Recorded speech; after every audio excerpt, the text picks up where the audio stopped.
Greetings. Thanks for taking the time to watch this little short video from section 8.4 about rhombuses, rectangles, and squares. You just watched one video, hopefully, in which you learned about the properties, about the sides and the angle measures within those three figures. And now what we're going to do is we're going to focus on the properties about the diagonals of the rhombuses, rectangles, and squares. Alright, well, let's get to the rhombus and start talking about the properties that we need to know. And what I need to start off is with reminding you that rhombuses, rectangles, and squares are all parallelograms.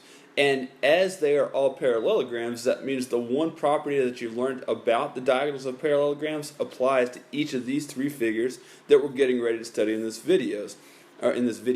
And that property is that the diagonals of a parallelogram always bisect each other. And since that's a property that we've already discussed pretty well in prior videos, I'm going to not draw a picture of that, but I am going to draw a picture to illustrate the new properties, there are two of them, that you're about to learn about the diagonals of rhombuses. First, let's talk about the angles formed where the two diagonals intersect one another. For the moment, let's just say that the two different angles formed where the diagonals intersect are x and y. Now, this would also be x because of vertical angles, and this would also be y because of vertical angles, right? What would be the relationship between x and y? Well, you know that they're supplementary because they form a linear pair, but watch this also. Because the diagonals of a rhombus have to bisect each other, that would mean that these two segments are congruent to one another, and that these two segments are congruent to one another, right? And what that means then is this. I'm going to take a look at some of the triangles involved in the picture. Alright, look at this triangle here.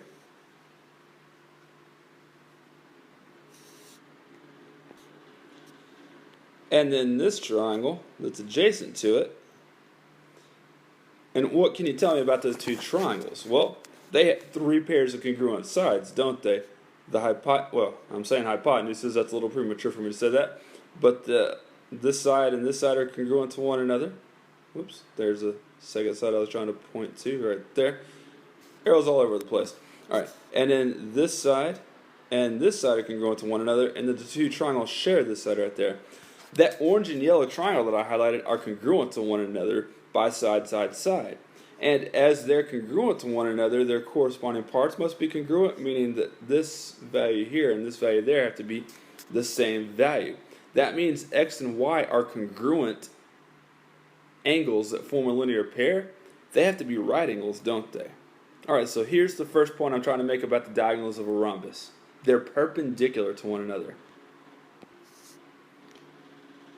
So we know that that's going to be a right angle. There's going to be four right angles where the diagonals of a rhombus intersect one another. Okay. Now, anytime you know that a quadrilateral is a rhombus, you know that its diagonals are going to be perpendicular, and it also, the converse works. Anytime the diagonals of a parallelogram are perpendicular to one another, then automatically you know it's a rhombus. Great. And then there's one more property about the diagonals of a rhombus that we want to look at as well. And I'm only going to draw one diagonal to begin as far as explaining to you what this other property is.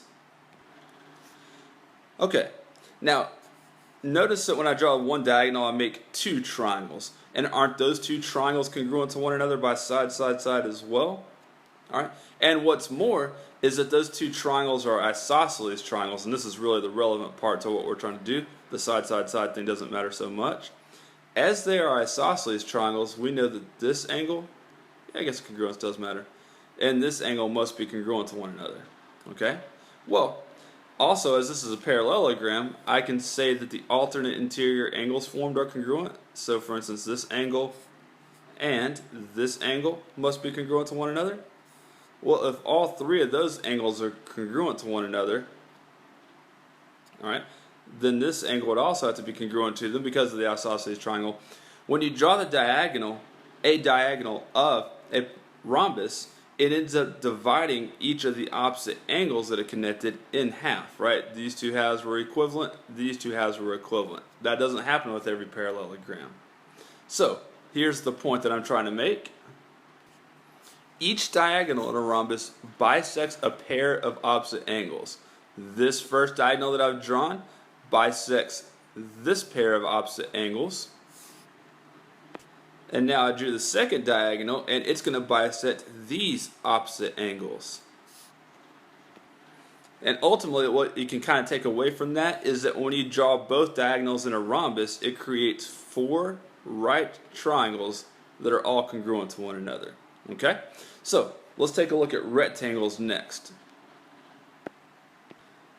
As I reminded you with rhombuses, a rectangle is a parallelogram, and so the diagonals of a rectangle we already know are going to bisect each other because it is a parallelogram.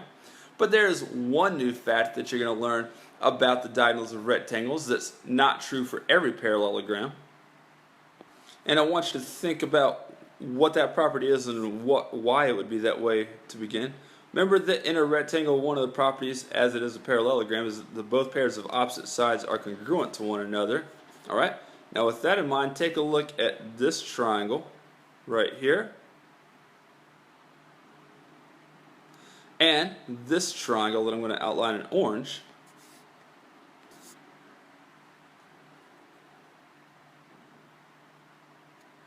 And here's what I want you to notice about those triangles. They're congruent to one another. And how do I know they're congruent? By side, angle, side. They have 2 pairs of congruent sides, and their included angles are right angles in each of them, right? And so by side, angle, side, those 2 triangles are congruent, which means that their corresponding parts must be congruent. And in particular, then, it's the diagonals that I'm referring to here. Let me show you those. All right, that diagonal is going to be congruent to this diagonal. Alright, now that only happens when a parallelogram is equiangular, such as a rectangle, but whenever it is a rectangle, the diagonals are going to be congruent to one another. Okay, then finally let's talk about the diagonals and the properties that go along with them for squares. And simply, where we're going to come up with the properties here is from what we've just been discussing. First of all, a square is a parallelogram, so its diagonals bisect each other.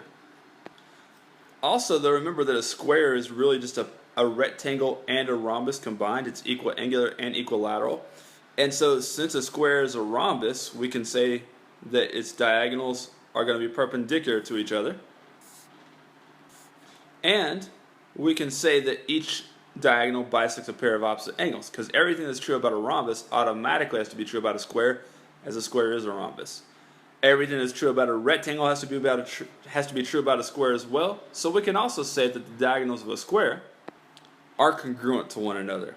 Now let me show you that in the picture. Alright, first diagonal, second diagonal. We know they bisect each other, and because it's a rhombus, we know that the diagonals are perpendicular to one another.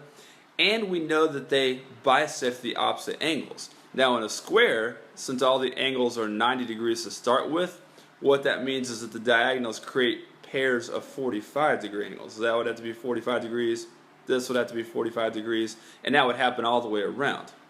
And also the diagonals are congruent to one another. Since they're congruent and bisecting, that means that these 4 segments are going to be congruent to one another whenever the diagonals of a square are drawn. Okay, so now you know the properties for the diagonals of rhombuses, rectangles, and squares. Simply going to go through a few examples where we're going to put those properties into practice. So, come with me, let's do that. Here, I have some measurements that I want us to find in this rhombus. I'm telling you that ABCD is a rhombus. Now, I will take the time to copy this down, and maybe you can even think through these on your own without me, and then just unpause the video and see if you got it right. Alright, let's look at the measure of angle ACD first of all. ACD being right there ultimately. Okay, and how are we going to use the only angle measure that I gave you in this rhombus in order to figure that out? Well, keep in mind the 2 things that you know about the diagonals of a rhombus. One is that they are perpendicular to one another.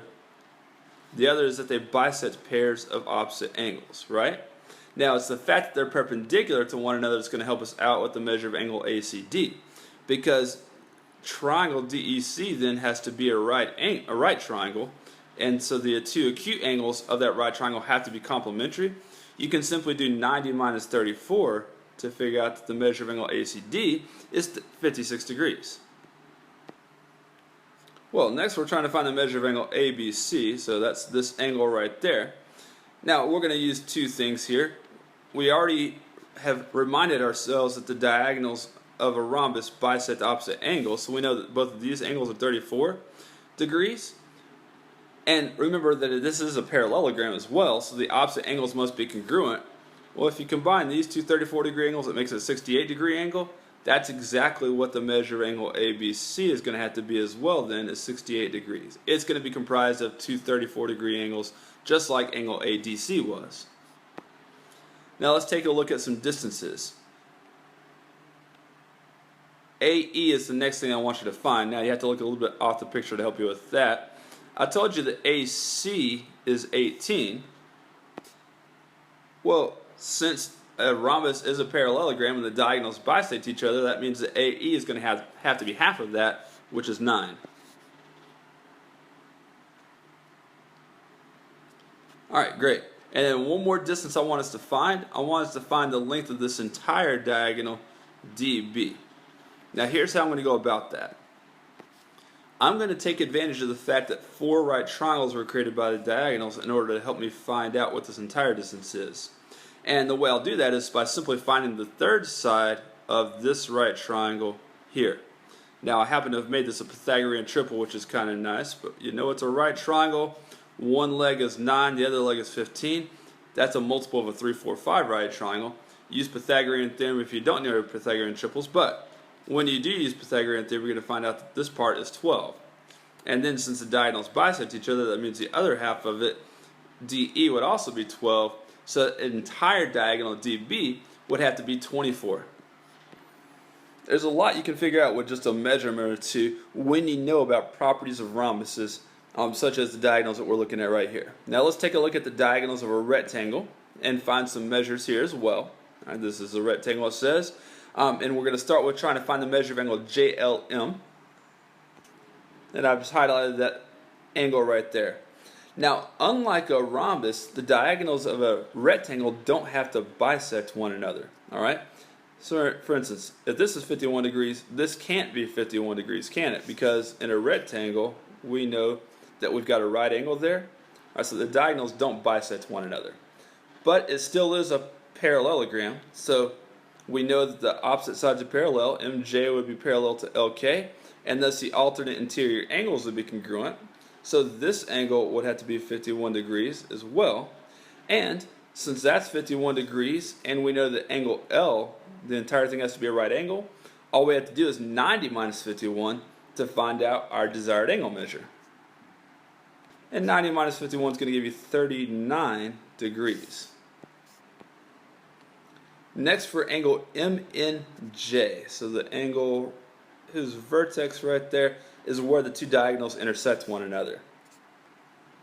Now for our previous response, you didn't have to know anything about the diagonals of a rectangle, but in this one, you do have to know something about the diagonals of a rectangle. And remember, there are two things we know. They bisect each other and they're congruent to one another. Since they bisect and they're congruent, that means all 4 of these segments right here are congruent to one another. Now, with that in mind, focus just on triangle MNJ, where our angle is located right here, the one that we're trying to find. Angle MNJ is an isosceles triangle, isn't it? And so that means this angle and this angle would both have to be 51 degrees. And so we can find the angle MNJ simply by adding these two up and subtracting from 180. 180 minus 102 would be 78 degrees. Now how about the two distances that we're trying to find? Next is MK right here. Now we've already discussed the property that's necessary here. We know the diagonals are congruent and they bisect each other. We've already said that these 4 little distances right here are all equal. So if this is 8.5, then these two distances, MN and KN, are also 8.5, which means that MK is going to be twice that, or 17. Alright, so we know the length of each diagonal is 17. We know the length of MJ and LK are both 8. I want us to find the length of the other two sides, essentially, of the rectangle, I want us to find the length of JK, and I want us to use this triangle that I just highlighted in order to find the length of GK. That is a right triangle because this is a rectangle after all. Its leg is 8, the hypotenuse is 17. Happens to be another Pythagorean triple, doesn't it? 8, 15, 17. But you could have said 8 squared plus JK squared equals 17 squared in order to figure that out. Alright, hopefully this isn't all so bad so far. We want to talk about the diagonals of a square still and do one problem with that, although with squares these problems are super easy because there's only so many measurements you get with squares, it turns out. I want us first to find the measure of angle QST. Now there's so many ways that we could tell you what the measure of angle QST is. Here's the way I want to go though. Keep in mind it is a square and so it is equiangular. That angle RST would have to be a right angle. And since a square's diagonals have to bisect opposite angles, that means this angle and this angle are congruent. In a square, the diagonals are always going to create 45-degree angles. Alright, I told you that a little bit ago when we were just learning the basic properties. So the measurement angle QST is 45 degrees. And then how about the length ST? Well, I'm going to focus on this triangle right here in order to find that length ST. So we're going to use a couple more properties to help us out here. The diagonals of a square have to be perpendicular to one another, so this is going to be a right angle. And they have to bisect one another, and they're congruent to one another. So all four of these distances right here are congruent. And so that triangle that I highlighted in orange happens to be an isosceles right triangle, doesn't it? And remember, in an isosceles right triangle, or a 45, 90-degree right triangle, all you have to do is multiply the length of one of the legs, that we happen to know is 10, by the square root of 2 in order to find the hypotenuse. So we can say that ST is 10 square root of 2. There you go. I think you now know what you need to know about the properties of rhombuses, rectangles, and squares. I always appreciate you guys watching, and hopefully you've learned a lot. See you next time.